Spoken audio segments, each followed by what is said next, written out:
What is up, NFL fans? It is your boy Kevin Phillip Fox here, and spoiler alert, we have no producer Anthony Weiner, we have no scab producer Adrian Revito, so therefore there might not be as many flashy presentational elements today. There might not be as many sound drops. There might not be as many graphics. There's not even going to be a secret intro of who will be joining me because I forgot to hide him from the stream before we entered. Therefore, you already know if you're watching the podcast. Jimmy Ray here from NFL Stats is back after quite the hiatus, Jimmy. It feels like it's been months, no? It's been a couple weeks, man. I feel like I've only missed a couple. You know, it's the off season for us too, so we got to take a little break. But I missed last week. I missed the Bonanza, the Bombalooza, you nailed it. The mock draft. We had some pretty hearty debate. Maybe you can weigh in here. What's better, extravaganza or bonanza? Extravaganza. I'm team extravaganza as well. Brian and Adrian, so they publicly overruled me. They shamed me. They gaslit me. So you know that's already it's already in the legit football ether now.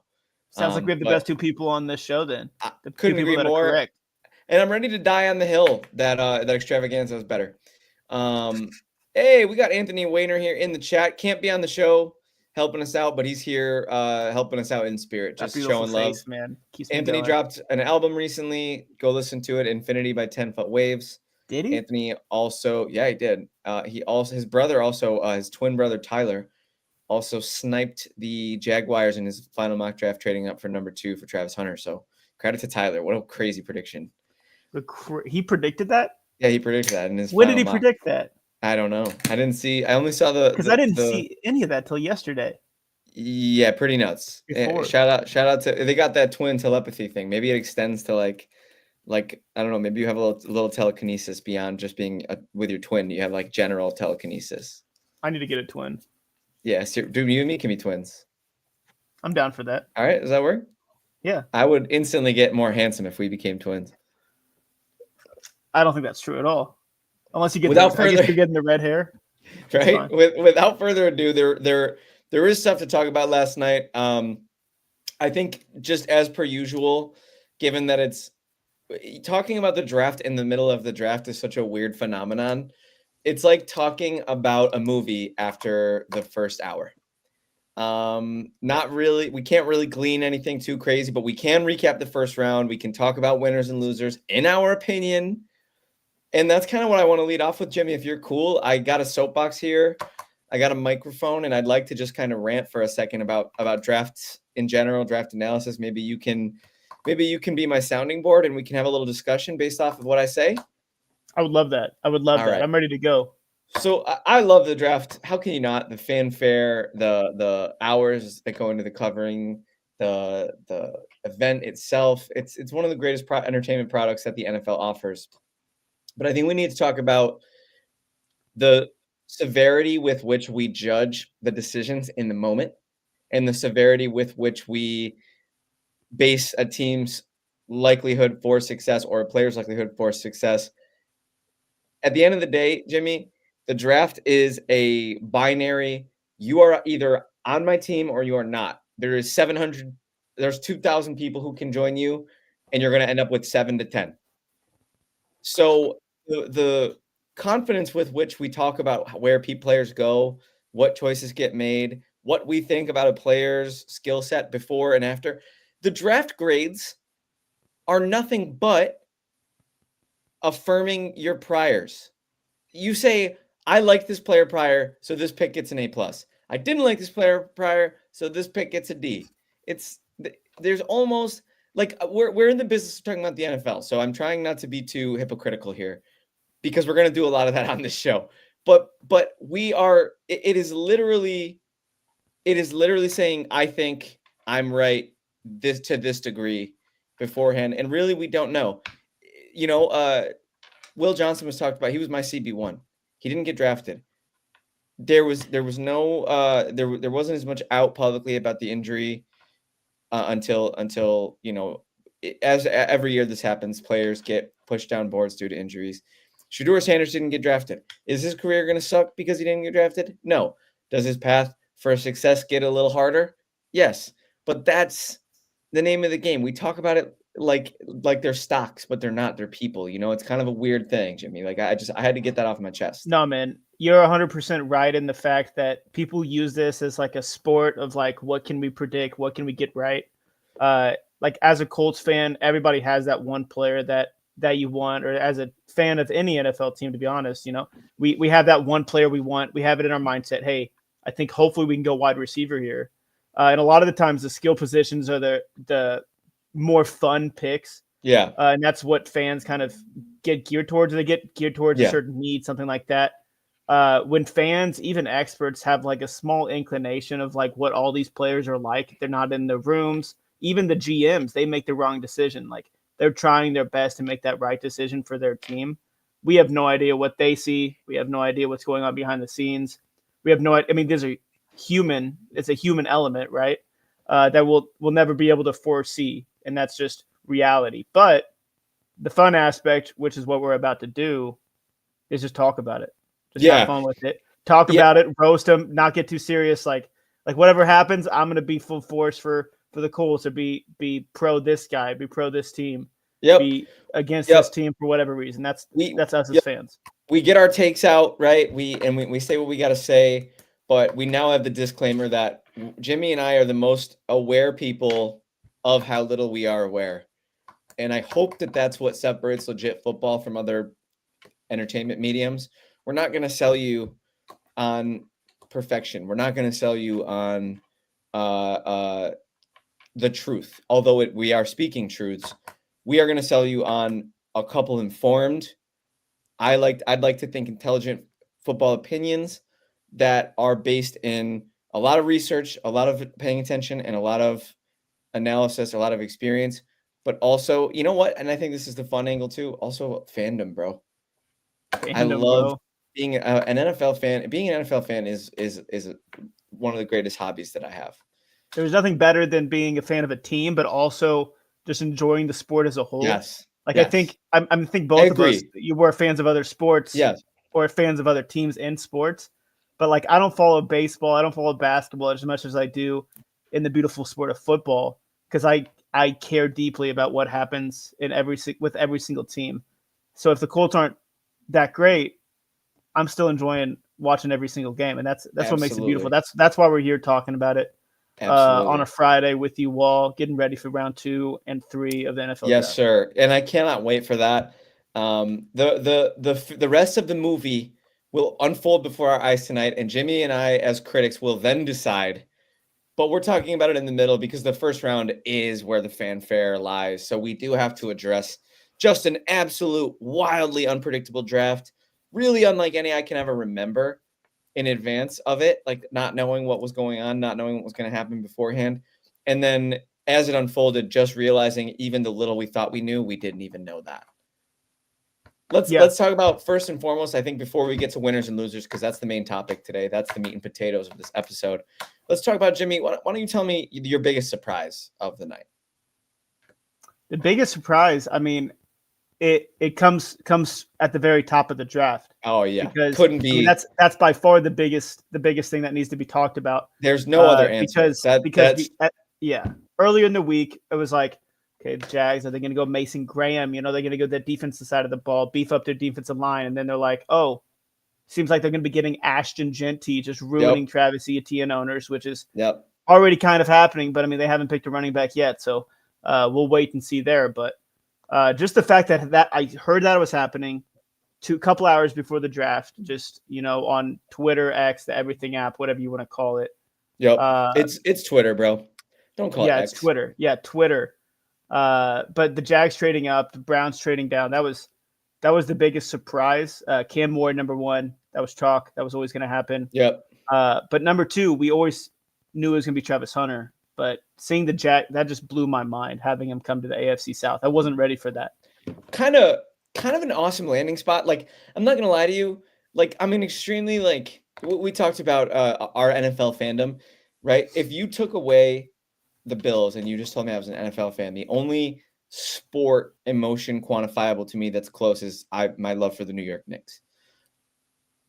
It goes huge Bills, some big gap, huge Knicks, small gap NFL in general. As an NFL fan, Travis Hunter going to the Browns was going to be a little bit sickening. I had it in my notes. He's been one of my favorite players to watch over the last couple of years in college. The NIL and betting and the transfer portal has given me a new interest in college football. I feel like I can track the players a lot more. I'm seeing ads for players. Deion Sanders bringing excitement to college. Even Shedeur, So seeing Travis Hunter, the guy who I championed for the Heisman last year over Genty, which was a controversial take, seeing him go to the Browns, who are just the poverty franchise, the Deshaun Watson skid mark team, it would have been devastating. And seeing Myles Garrett stay there was devastating. So seeing Travis Hunter go to the Browns, I was ready to. He either could have brought some aura to them, or his aura would have just been canceled out by their black hole, and there would have just never been any Travis Hunter energy in the league. He's a Jaguar now, and that completely resets the conversation about how exciting Travis Hunter will be in the NFL. I would, the Jags are good. I wouldn't say that's like 5 tiers up from the Browns. Oh God, no. Not even close. But maybe a half tier, but it's enough to move the needle. Yeah, but I think even the casual fancies the Browns, and like they've gotten a lot of players in the past, and that's what it comes down to. It's like the reputation of them picking a player, and then you don't ever see that player like perform, or like that team doesn't perform. I mean, it just comes down to playoff success. But in terms of this trade as a whole, I was trying to decide, like, is there a winner in this trade? Is this a loser in this trade? I just put it both in the middle. I don't know if that's just like a wimpy move just to be like, I don't see either team being a full winner or full loser. I think there's pros and cons to both sides. Can you NFL stats me the trade and maybe give me a little rundown on the calculations of draft value?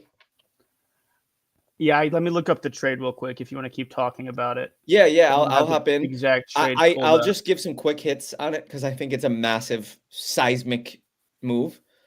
The Browns win because they got assets. The Browns win because they're going to get more bites at the apple, and with the absolute horrendous decision making that they've had for a half decade, they need more bites at the apple. And so I think the Browns win for that reason. The Jags win because they get a generational talent. They help both sides of the ball. They plug 2 holes, essentially. I think the biggest loser from this trade, and I'm going to kind of victory lap this one. I do it all the time. Adrian makes fun of me. He says, if you pan my camera over, there's just a wall full of receipts. The biggest loser from this trade is Gabe Davis. Rest in peace. He is he's a sitting duck. I don't know if it's going to be release, a trade, but Brian Thomas Jr. was already supplanted him on the depth chart. I think the coaches were recently talking up their depth at receiver, and he talked about Parker Washington, didn't mention Gabe Davis.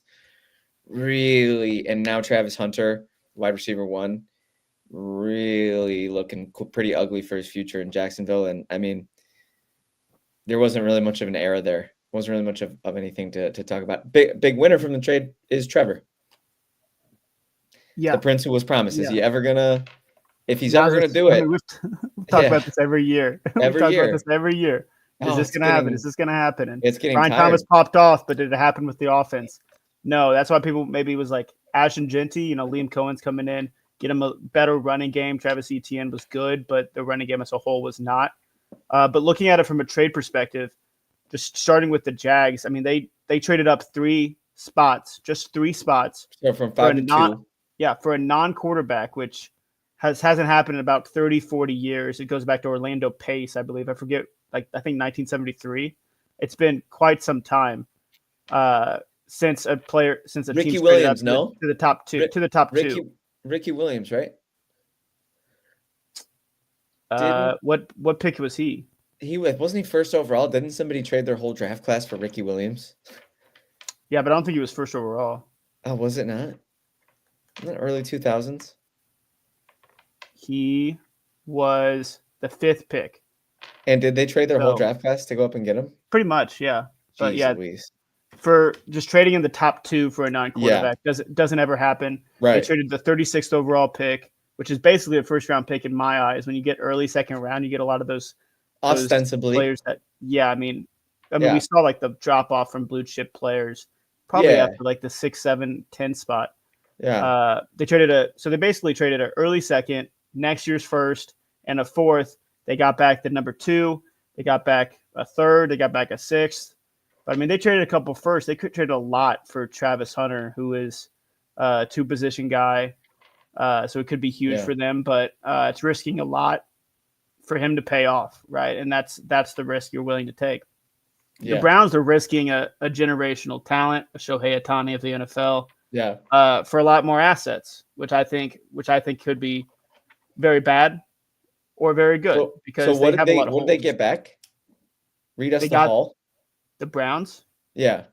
They got the 5th overall pick, so they moved back 3. They got the number 36 overall, 126 overall, and next year's first. That's a good haul. You need that if you're Cleveland.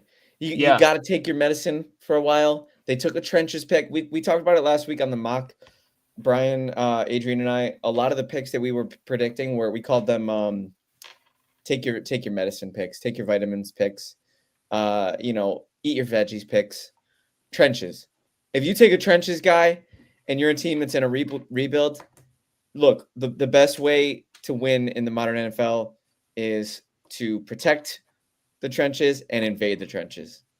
And get a defensive lineman and offensive lineman do that. So Mason Graham, some thought was a can't miss defensive tackle prospect. He was always mocked 5 overall to Jacksonville. Now he's mocked.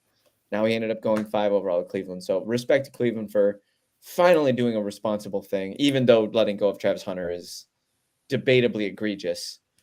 I think if you look at it surface level, it's like, especially like as a casual fan, you're like, Travis Hunter, why wouldn't you with Travis Hunter? Well, the Browns aren't necessarily in a spot to win big right now. I mean, they still have a lot of question marks at the quarterback position. They have a crazy quarterback room. I don't know if they'll add to it tonight. I think why it's weird that probably is it tonight. We have no idea. We thought a lot differently was going to happen as well. Shador, Jimmy. Yeah, Shador. We'll see. Be interesting. We'll see if he gets I love early. Kyle McCord also. He's kind of a later round guy, but I love Kyle McCord. I watched a lot of Syracuse last year. He's amazing. He's fun, dude. I think wherever he goes, quarterback. Yeah.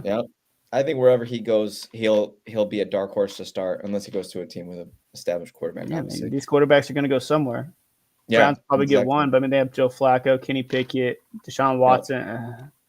If I had to give a surprise beyond the Travis Hunter trade, which I think we did a pretty good job covering from all angles, I think this is kind of a surprise. This could be talked about as a loser of the draft, but I think I'll talk about it as a surprise, and then we can maybe frame it. Maybe you can talk me out of it being a loser, but I'll try. I think Dallas going with Tyler Booker at 12 overall was a bit of a surprise to me. I thought it was going to be Tyler Warren. I got very scared. I know they weren't like looking to pick him, but I heard the word Tyler. So you got stressed. It's the third Tyler offensive lineman in the past 5 years in the first round. Go ahead. I got to put that as my surprise, just because Dallas just such an underwhelming team last year, and we think that they need a splash here to kind of return to relevance, and maybe it's a take your medicine pick. They've been the offensive lineman factory. They've had great offensive lines over the last 10 years or so. They've had some of the best in the game, but it's changing. They're losing guys here and there. Maybe it was responsible, but I didn't really hear that name floated around the top 15 too often. He wasn't mocked a lot, so I don't know, man. I wonder if they could have traded down and still got him. I mean, you can always make that point about perceived reaches, but I don't know, Jimmy. Gotta have someone to trade up. That's what. Am I tripping, or was this a shocker? You're not tripping at all. I wasn't familiar as much with his game either. I feel like I don't know exactly where they were gonna go. I mean, I'm looking at the players that went kind of after him. Could they go defense? Sure. Could they go offensive weapon? Maybe, but Tet did go a few picks before that, so maybe they were looking at him. Decided to go offensive lineman. But in terms of the trenches, I feel like the Cowboys love going trenches. I mean, they have a lot of the pieces and stuff that can work for a team. It just like we've seen it time and time again with the Cowboys and being disappointing. I mean, obviously they have the 12th pick, but if you look at the roster, I feel like they shouldn't have the 12th pick. But did you see the video of him, just talking shop for a second and be like, my job is to make people not have fun playing football. Like I want to see somebody, like, people love playing football, but when they come to play me, they're not going to be having a fun time. So I watched that. And I mean, that's the beauty of the draft. Like, you can be mad about it at first, but you got to meet the person, got to watch the film, got to see what this guy's like. Definitely. And he seems like a good guy. Yeah. So I think they just fell in love with him just based off of that, maybe, and just his game a little bit. And they weren't enamored with anybody else that went after him, because I mean, we talked about it. This draft it's kind of all over the place. It's just got to get your guys. This is very much a draft where the fall off in talent from the top end is so steep and so fast, but the middle, once you get past maybe like the top 15 players, the middle like 60 or 70 is just so rich. Rounds 2 and 3 are going to be absolutely stacked with players that will be, contributors in the NFL. Like, that's what I've heard about this draft class all along. It's not top heavy, or it's very top heavy, but it's also like the middle rounds is where you're going to get all the meat, like not meat and potatoes. That's, what I'm trying to say, right? Yeah, I know what you're trying to say. You know exactly what I'm trying to say. It's a little bit of a complicated way to look at it. Like, there's not a lot of first round grades, but there's probably like way more second and third round grades than your average draft. Absolutely. Yeah. A lot of people said, like, not a lot of blue chips, but a lot of solid starters that can make an impact on a team. That's why tonight is going to be so much fun to watch as well. This middle of the movie, Yeah, exactly. Right. Act 2. I can't remember. Will Johnson's still there. Dude, that's what I was going to say. I can't believe how many still there. I was going to say, there's so many guys in round 2 who are like, were thought of as like surefire for Luther Burden, and I'm sure you saw the photo he posted. He went after the draft, didn't get drafted. He went to work out at midnight. You got to love that. You got to respect that. That's dog mentality. It's nice. Just like, that's for your mental too. I'm sure he's like just upset a little bit that he didn't get picked, but just go out there and be like, oh yeah, this is just a game I love. Whoever I get picked by, I'm going to go ball out. Yeah. So good for him. I love it. And I hope the players who share the stories of the Luther Burdens and the Shadors and the Levises and the whatever, I hope they don't let those slides define them. Right. Historically, really, since Aaron Rodgers, I can't think of a slide that ended up going well. Like, maybe the slides happen for a reason. They always do. There's always a reason, but do kind of hate that. But there's so many guys. Yeah, what were you gonna say? I was gonna say I have another shocker one. I have something related to what you were saying, like a shocker, maybe a loser. Yeah, let it depending on how you look at it, and you can talk me in or out of it. Let it rip, and then afterwards we'll try to get into a more like solid winners and losers. Yeah. The Falcons traded up with the Rams. That was my loser. That's my loser. Yeah, that's my big loser. Loser. So I think, there's definitely they got 2 premier players. I feel like they got James Pierce. They got Jalen Walker, who fell, if I'm not mistaken. So that's good. Yeah. But they traded a first to get back. They traded up 20 spots, gave up a first next year, which was always a little risky because how good are the Falcons going to be next year? That could be a top tier player. That's why it's risky. I think they're getting back like maybe a third or late second, something along those lines. I don't feel like that's the same when you're trading away a future first. Because in Dynasty Fantasy Football, if you play that, you see a future first. That's worth a lot more than a first that the spot of now, if that makes sense. Like, unless the spot is high first, right? Right. Unless it's like a first, second, third, and you know who you're going to get. But like, if I traded you a 2026 first right now in Dynasty, that's going to be more valuable than like a 6th pick this year. I don't know. I got to be honest. And it's a good draft, Nick. So I had them 100% penciled in as losers for that. I think trading a future first when you have a second-year quarterback and you have the question marks that they have, I think that was a bad move. And you gave it to the LA Rams, who, what a great trade for them. They have 2 firsts next year, and they have Matt Stafford, who's almost 40 years old. So any given year, the wheels could fall off, and they're going to have more bites at the apple when it comes to replacing Matt Stafford at QB. Yeah, that's a huge win for them. So this keeps going into our winners now a little bit. If there's a loser, there might be a winner if we think there's going to be a loser. So a big W. Yeah, I couldn't believe the Falcons' decision. When I saw them trade up, I was hoping it was for like a different position than they already drafted. What are you talking about? You already drafted an edge. I get that you're trying to, like, maybe they're looking at edge the way we all think teams need to start looking at quarterbacks. They're taking more swings because the chances you get it right are smaller. But Jimmy, they have a lot of other things that they got to figure out. They're not exactly a playoff-ready roster. I mean, Kirk kind of was part of the reason the wheels fell off last year. Maybe they're a little bit closer than we think. Michael Penix showed some upside. I mean, they have a lot of offensive players. Thankfully, they didn't. I think one upside here for Falcons fans is, like, if you're upset about next year's pick, at least they didn't keep going like skill positions, because I feel like they're good on that front. Yeah, like, they've got first-round picks. We got Bijan, we got Kyle Pitts, we got Drake London, we got Michael Penix, who I'm sure they were excited about last year. Can we get Kyle Pitts out of there, man? I'm so sick of that. Do you want to? Oh yeah, trade him. That happen? Trade him for like a second or something. I don't think I have the capable. Can you do something? NFL stats? I mean, I can message somebody. I'll message Jim Irsay to trade for him, but I think we already got a winner. Yeah, you know what? And speaking let's go into that. Let's go into that, ladies and gentlemen. At the 27-minute mark, we have our main topic. Me and Jimmy are going to give you our top NFL draft round 1 winners and our top NFL draft round 1 losers. Jimmy already stole my top loser of the Atlanta Falcons. So Jimmy, you got to take it away with your first. Let's go winner. Let's get positive here. Let's just keep going then with the Colts. I'm hype on the Colts. It's a huge. I was listening to you guys' mock draft. You guys went Colston Loveland with the Colts and stuff, but I never thought Tyler Warren even had a chance to drop to us. So throughout, and this is a premier player that the Colts wanted, that Colts fans wanted, that everybody was mocking to it. And I was like, there's no way this happens, right? I mean, this is just too obvious, because last year our tight end group, Mo Alley-Cox, Kylan Granson, rest in peace, Jelani Woods. I don't know if you caught it, but I roasted you guys last week. As you should. I roasted you guys 30, because that. What?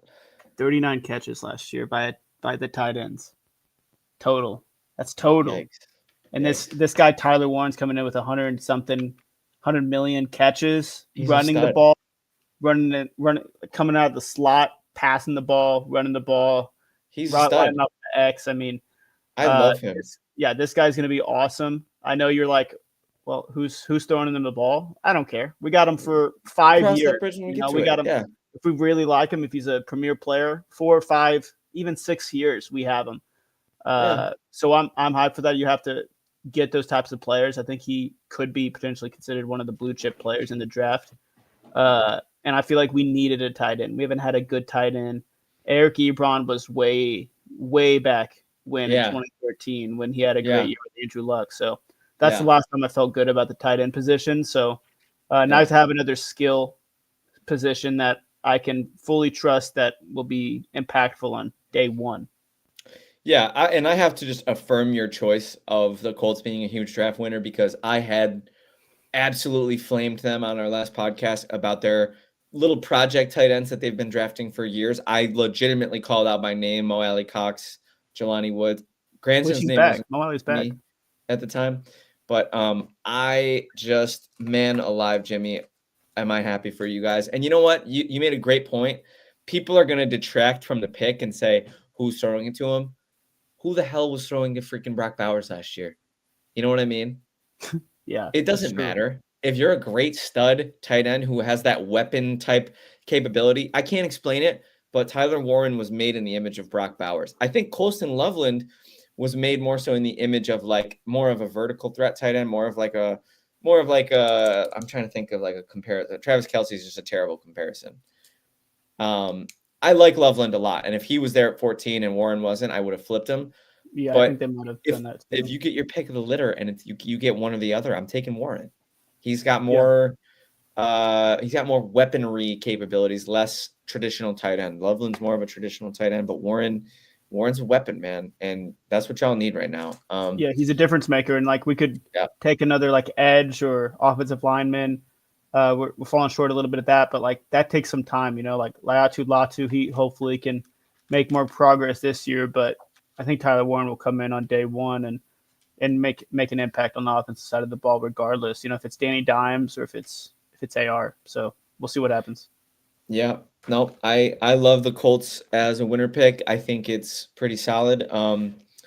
Let me take a little looky-loo here at the draft. Make sure I'm not overlooking anything. Dallas Clark's a legend, by the way. I can't pull up the chat. Yeah, we got on the chat. We've been kind of slacking. Armand, dude, congratulations, man. Jets could be a winner here with Armand Membu at 7-2. A lot of people have them as their tackle 1. So getting him at 7 is pretty great. I love the Will Campbell pick for the Patriots. Could pick Drake May as a winner here. I'm very, very happy that because I've been leaning Patriots as my offseason darling team this year. I heard that. Brian wasn't happy about it. I've been waiting I know everybody wants to doubt my picks every year, Jimmy, but that's the magic of them.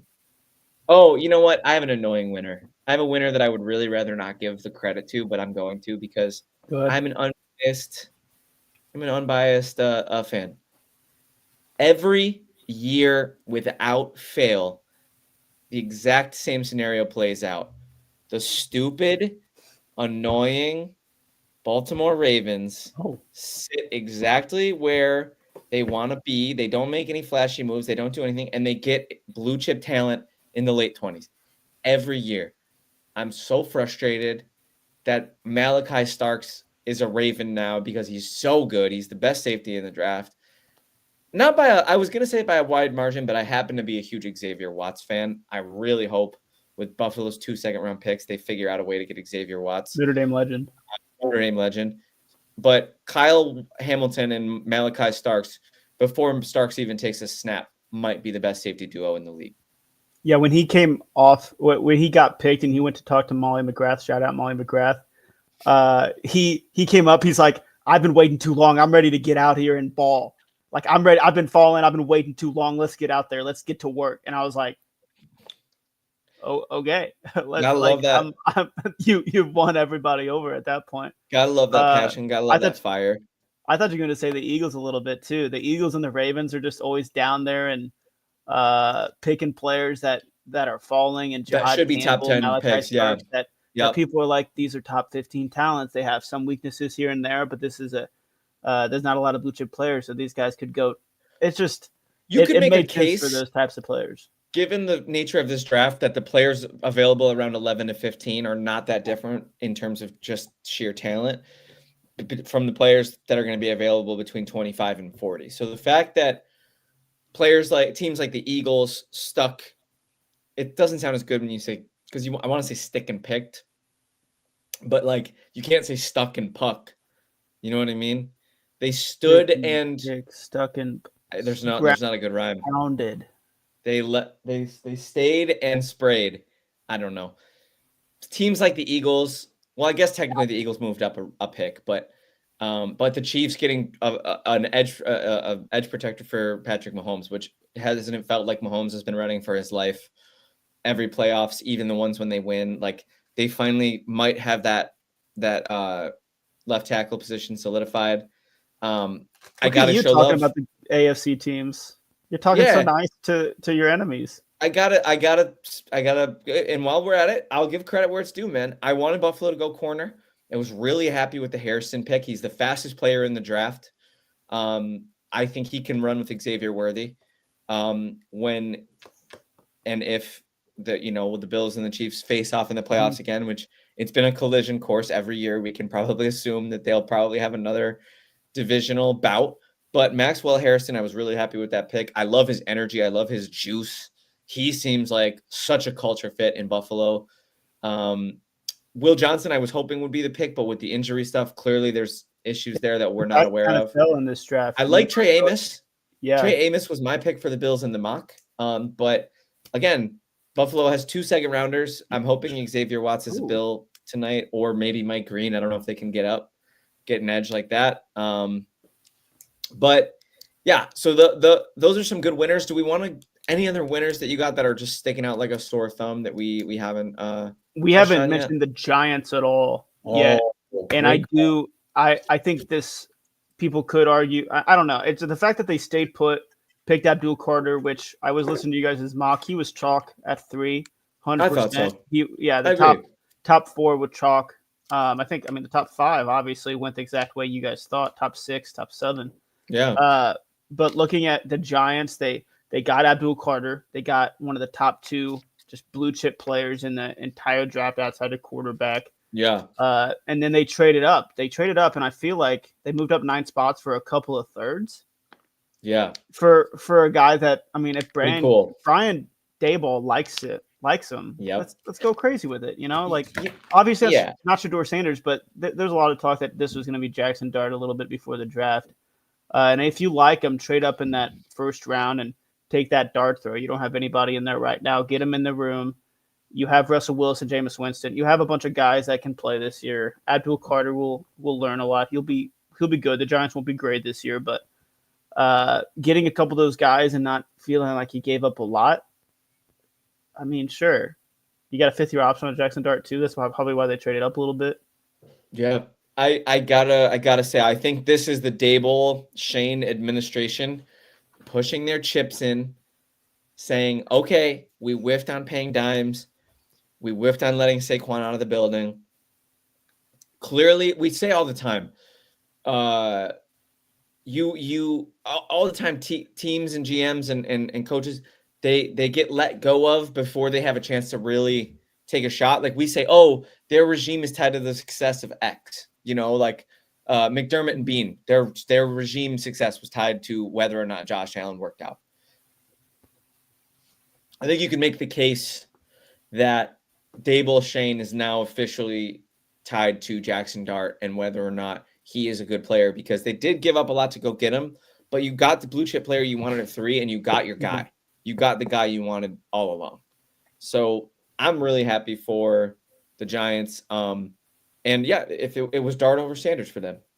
You made a good point. A lot of people are going to be like, well, Brian Daboll might be gone. I was like, okay, well, if you don't trust somebody to pick a quarterback, you should have fired him last year. So obviously they still see something in Brian Daboll. I think a lot of people do.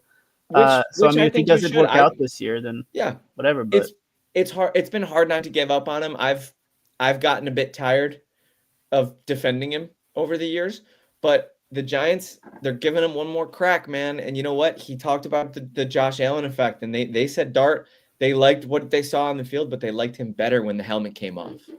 Yeah. I think that says a lot about why they went up to get him. I think that says a lot about his fit in their offense. I mean, I think he can have a Bo Nix type season. I think he can go out there and surprise everybody and be the late round quarterback or the late first quarterback to the team that people didn't have high hopes for, and go out there and go punch people in the mouth. They might have emerged as a new offseason darling contender. Yeah, I think last night. I think that's a possibility. Yeah, I don't know who the week 1 starting quarterback is, but I know Jackson Dart will start at least 4 games. I hope it's not Russ. I think it might be. I'm so sick of Russ. It seems like I think they told him that he was going to start probably. So I don't know. There's a lot going on in the Giants quarterback room. I would rather watch Jameis than Russ. I think everybody would. He's like always floating around number 1 on my least watchable players list every year. He just sucks. He sucks. He's terrible. Danger Witch. Ooh, that is dangerous. Giants country, let's ride. Yeah, I am disgusted. Okay. But yeah, the Rams we already talked about was one of my winners. Big one. Big winner. We talked about that. Travis Etienne, one of my winners. Yeah, big winner there. Travis Etienne fantasy owners. Yeah, big winner for now. Not for long, probably. Yeah, Travion Henderson is still a name to be looking out for, because wherever he goes, he's going to be one of those instant contenders to start. Jordan Love, winner, getting a new wide receiver. First time in a while. Yeah, but how bro. Yeah. I mean, dude, they got 7 rosterable receivers, and they got 2 that are worth their salt. Yeah, You know? I think the Packers might be the losers, and Jordan Love's might still be a winner. Are you okay? Did I hear a noise? I think my girl's home. She's I think the door just moved a little bit. She's clinking around back there. Yeah, I don't. no. Maybe I'm in trouble. Not Roxy. Yeah. So I all right. Let's okay. I'll give you a loser. Are we ready to do losers? Yeah, I was born for this. All right. Yeah. Xavier Legette. You get drafted in the first round. You're going to be your team's number 1 guy. 1 year later, they have a top 10 pick. What do? They get a second number 1 guy, Ted McMillan. I don't know. I think that's a bad sign for Legette's future. I don't think he's going to be the guy in Carolina, especially Legette fantasy owners who bought it, who bought the stock. What's the other wide receiver? Jalen Choker? Did I say that Coker. right? Coker. Yeah. Didn't they bring back Thielen too? Yeah. I feel like I'm remembering them bringing back Thielen. Let me pull up the depth chart real quick. But yeah, there were. It was. I mean, Tet is going to be great for them. I'm sure. I like Tet. He's a great player. Yeah. Yeah. Their GM said that he was the pick after Mason Graham went. They were looking at Mason Graham too, which I think a lot of people are like, Panthers defense could use some work as always. But yeah, the wide receivers: Adam Thielen, Xavier Legette, Tet, T-Mac, he wants to be called maybe too. Jalen Coker. Not much after that. So I mean, they're just beefing up the wide receiver room. I think there could be. I think the problem is just like Bryce Young needs to continue stepping up and making good decisions and proving what he kind of did a little bit last year. Last year was wild for the Panthers in terms of the quarterback room. They just need to give Bryce Young the reins a little bit more and see what he can do with the wide receivers. So feels like if you look at that depth chart, it just makes if you look at the depth chart, I don't think it's anything too crazy. But they could have gone a lot of different ways as well. So yep. All right. You got a big winner or a big loser for me, actually? The Steelers. I know we're talking about the first hour of a movie, but what are we going to see in the second half? What are we going to see in the climax? Is there a climax coming up for the Steelers? Because they don't have they have one quarterback, right? They have Mason Rudolph and somebody else. Is it Skylar Thompson? Oh, maybe. They have Mason Rudolph and Skylar Thompson. Yeah, you're right. You're on it. So those are their quarterbacks right now. You have to assume that Aaron Rodgers will go there at some point. Yeah. Oh, but that's even more ew. Yeah. So obviously, like if you don't like a quarterback, maybe don't take him in the first round. Don't waste that. Don't waste that opportunity. They did that with Pickett. They did that with Pickett. Yeah. So I'm not saying like they should have done that, but I do feel like at this current time, this current juncture, they are losing. And we'll see where it goes. Because this late in the process, are you going to draft a rookie quarterback in the second, third round, like Shedeur Sanders or someone like that? And they're not going to start week 1. So I do think Aaron Rodgers will eventually end up there. But there's something out there. There's a chance out there that he just goes on a retreat and never comes back. You know what, man? And I think that's what it's weird. Unfortunately, respectfully to Aaron Rodgers and the great era that he had, this is a terrible comparison. So I maybe shouldn't make it, but make it, please. There's only 436 of you watching. It's Aaron Rodgers' heyday in Green Bay, and thinking about those highlights is kind of like listening to old Kanye.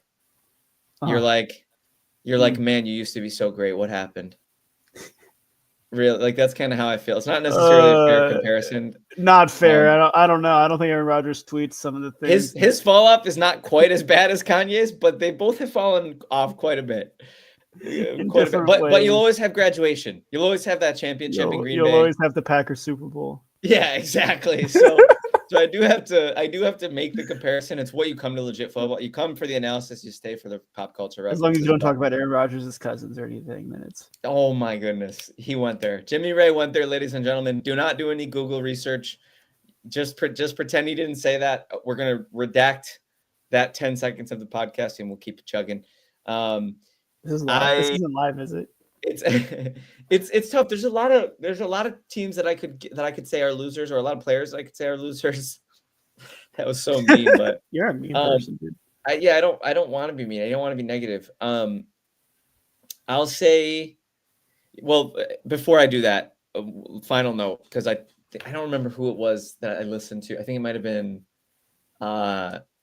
Fantasy Footballers DFS and Betting Podcast. It was Matthew Betts and Kyle Borgononi talking about Pittsburgh taking who they took, because he's a great player. Derek Harmon, he's a great player. But does it not just feel like they're just punching their ticket to go 9-8 again and be just good enough to make it to the playoffs and lose in the first round? Of course it's going to happen. Will this regime ever learn? I mean, we've talked about this. I'm a stats guy, and if that streak continues, I get that tweet out and I'm ready to go. I'm like, they need one more win to once again not have a losing record. This dude, Mike Tomlin on the hot seat. He No. loves losing in the wild card round. He punts on third down. That's Mike Tomlin. They're looking for that quarterback, and we've talked about it a million times. Quarterbacks, you're gonna have to take a dart throw. I think they'll draft a quarterback. I think it'd be crazy not to draft a quarterback somewhere. We got what, 40 minutes until round 2 resumes, so that's going to be really fun. We'll be able to give you live. Follow our Twitters today. Well, I'm going to be tweeting my thoughts on picks. I don't know about Jimmy. I try to stay off of Twitter during the draft. I don't like getting spoiled. I like just spoilers suck. They totally ruins it. But totally ruins it. Me tweeting draft picks, everybody else's, they'll be fine. People, 100%. People find it. Do you want me to give some losers? Yeah, please keep it chugging. Najee Harris, big loser. He went to the Chargers, right? And yes, sir. And what did the Chargers do? It's something that we all thought they would do. That's to no surprise to anybody.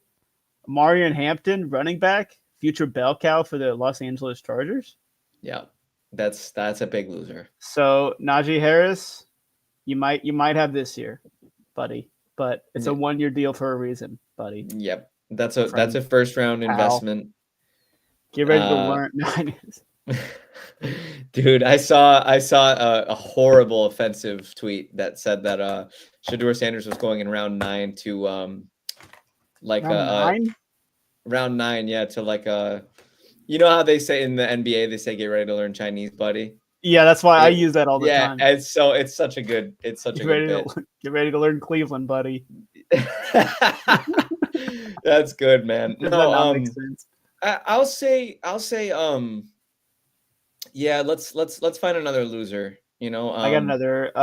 We already talked about Shedeur Sanders a decent amount. I mean, he'll get picked by somebody, but just seeing him in that room, sad. So sad. He had a good attitude though. It seemed like he had a good attitude. Yeah, true. I mean, they were all. It's better than being at the draft. Yeah, I don't have it against Shedeur the way that most seem to have against. Like, I don't hate him. No, you know, I don't know the guy. You know. Yeah, well, people, right, exactly. People are hating on him personally. It's like I wasn't in the interviews. You know, if you don't like him from that, sure. But Will Levis, we don't really want to talk about that. But Titans quarterback is Cam Ward now. Ratings kind of been on the wall with Levis really since the start of last year when he just didn't pan out. I think he'll go and be some sort of a fire, like exciting backup somewhere. Like maybe he has a future career as like a Jameis type. That'd be fun. He is a fun guy to watch. He's so fun. And not if you're honest, not if he's on your team. Yeah. I mean, I've been saying for years that I want Buffalo to take more project backup QBs. Like they get these like low ceiling, like floor generals backups like Case Keenum and Trubisky. Like I'm looking for like the Bills to get like a Daniel Jones or like a Levis or like or like some player that just didn't work out that has like some traits that could be interesting if Josh goes down. I feel like a lot of the guys that we get if Josh goes down, we're cooked because they just don't have any sort of athletic upside. Yeah, I mean, you're not going to find somebody that can. Well, nobody's going to do what Josh does, but I mean, shoot. I mean, like, you know, a player like Wentz even, you know, somebody with a sliver of athletic upside, you know. I guess so. The Bears. Say again. The Bears. I don't think they lost. I don't think they lost, but Cole Kmet might be a loser here. But for sure. I think Colson Loveland. I mean, I know I was hyping up Tyler Warren, and I I love him love so Colson much. Loveland. He's my little baby. Tyler Warren's my little my baby special child. little baby. He's like 10 years younger than me. I don't know how old he is. he's my baby Just picturing child. you cradling grown man Tyler Warren. thousand That's yards. a sight. I wish that wasn't in my head. Oh gosh. No, but Colson Loveland, I think the knack on him is the blocking, but I think as people have talked about him just being a natural tight end. I think you guys talked about that in a mock last week when you put him with the Colts, and I would have been happy with him as the Colts too. The Bears might have wanted Ashton Jeanty as well, who went to the Raiders, who we haven't really talked about as much yet, but Colson Loveland is going to be a skill player that the Bears will definitely use, and they beefed up their offensive line, so that's good, and they have pieces on the defense already, so they're a darling team that might not be darling enough to be darling. Last year we ruled them out because of how much love they were getting. Like we were like, that's kind of too trendy of a pick. Like we didn't really want any of the people on our panel to sort of ride the coattails of like the national media's pick of them being the darling. But this year they're almost like a post-hype sleeper, I feel. Yeah. The Bears have like every year, past couple years, they've had this wave, and now it's like now the hype seems a little more real because of Ben Johnson, because Caleb Williams might get his time. I don't think you're very high on Caleb Williams in terms of like last year's taking all those sacks and stuff too, but hopefully the offensive line helps. He made the list. I got to make like an actual list. Like I got to laminate it.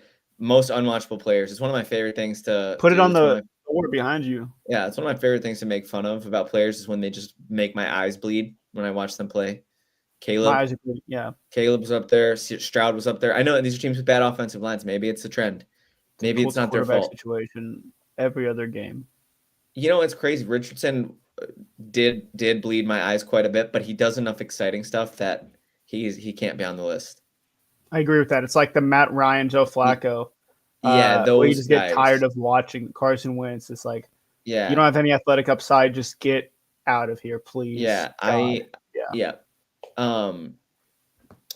it's a lot to be discussed still. I think I'll come up with a loser here, and this is really unfortunate because I've been a fan of this player since he entered the league, and despite some annoyances about him last offseason, I think maybe hopefully this season humbled him a little bit this past season.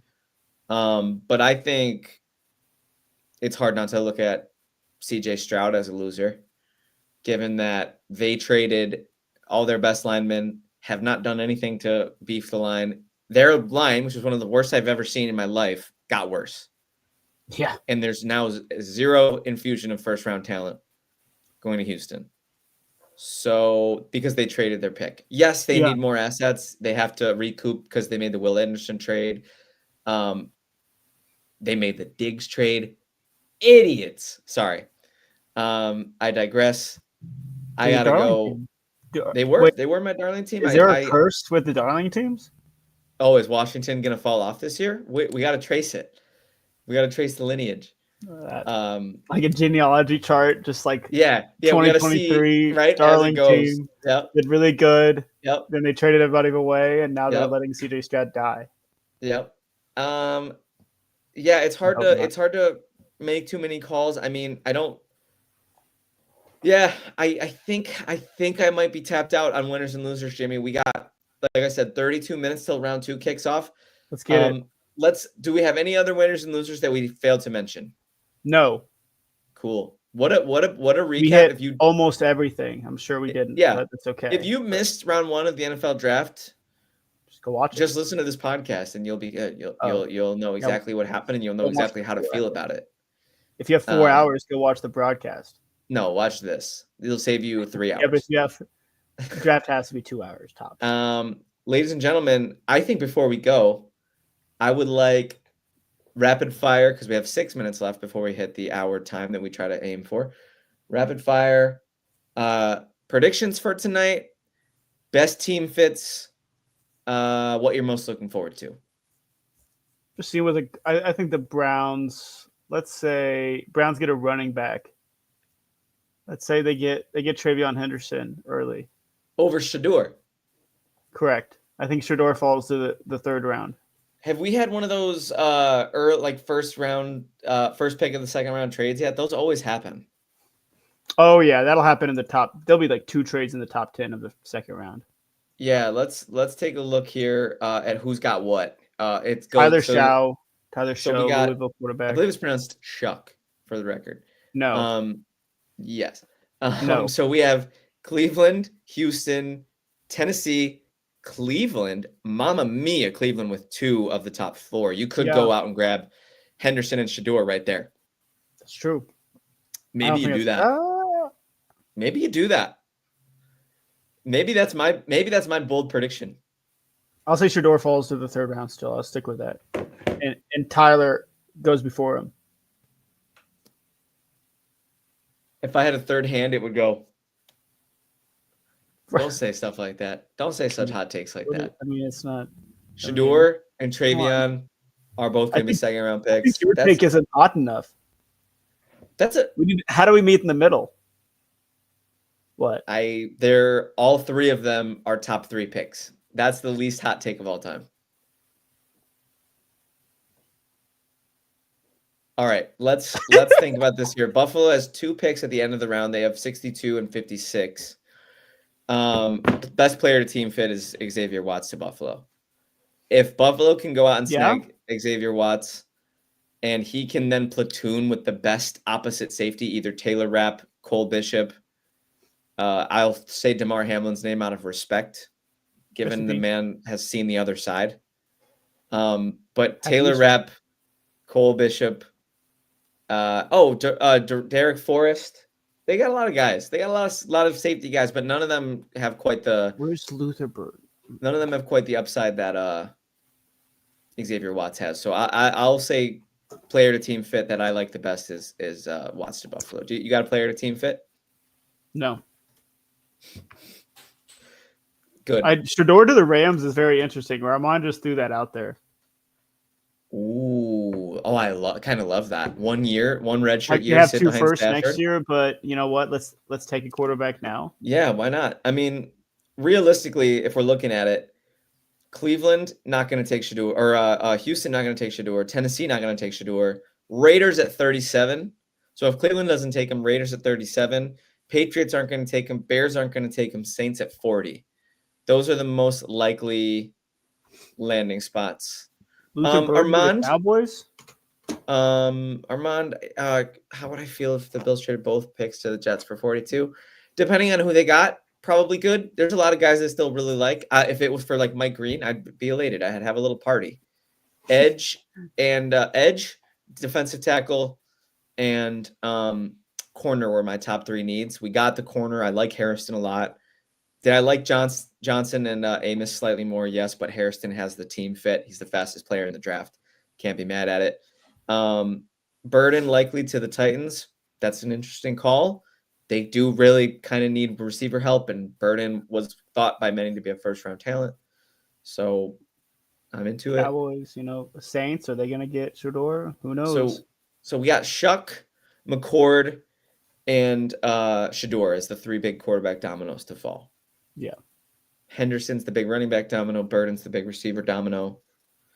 Let's see if there's any best available we haven't talked about yet. Emanwari, Ezraku, Darius Alexander, Siobhan Revel. After that, there's a little bit of a teardrop. Quinton Judkins is down there. Yep. Those are all going to be extremely, extremely interesting. Another Shamar. Shamar, who?